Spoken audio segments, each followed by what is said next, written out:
ইসলামী bank news top 10। আইন শৃঙ্খলা পরিস্থিতি নিয়ে শীর্ষ পুলিশ কর্মকর্তাদের সাথে আজ বিশেষ বৈঠক করবেন প্রধান উপদেষ্টা ডক্টর মোহাম্মদ ইউনূস। এবারও ঢাকায় স্বাধীনতা দিবসের কুচকাওয়াজ হচ্ছে না, বাকি জেলাগুলোয় যথাযোগ্য মর্যাদায় কুচকাওয়াজ হবে, জানিয়েছে প্রধান উপদেষ্টার প্রেস উইং। বুয়েট ছাত্র আবরার হত্যায় ২০ জনের মৃত্যুদণ্ড, ৫ জনের যাবজ্জীবন বহাল, দ্রুত রায় কার্যকরের দাবি স্বজনদের।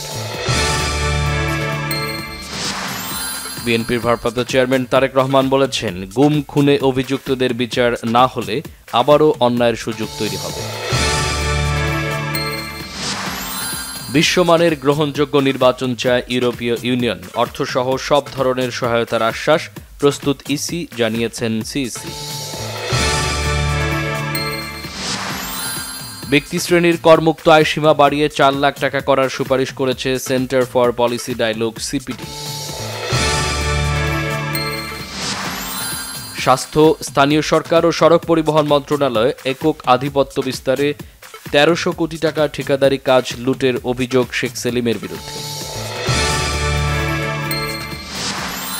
এমআরটি পুলিশ সদস্যদের দ্বারা ৪ জন সহকর্মী শারীরিকভাবে লাঞ্ছিত হওয়ায় সকাল থেকে মেট্রো রেল চলাচল বন্ধ।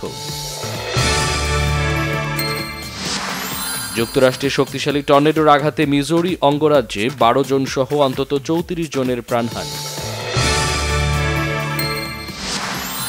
জাতীয় দলে যোগ দিতে আজ আসছেন ইংলিশ প্রিমিয়ার লিগের ফুটবলার হামজা চৌধুরী।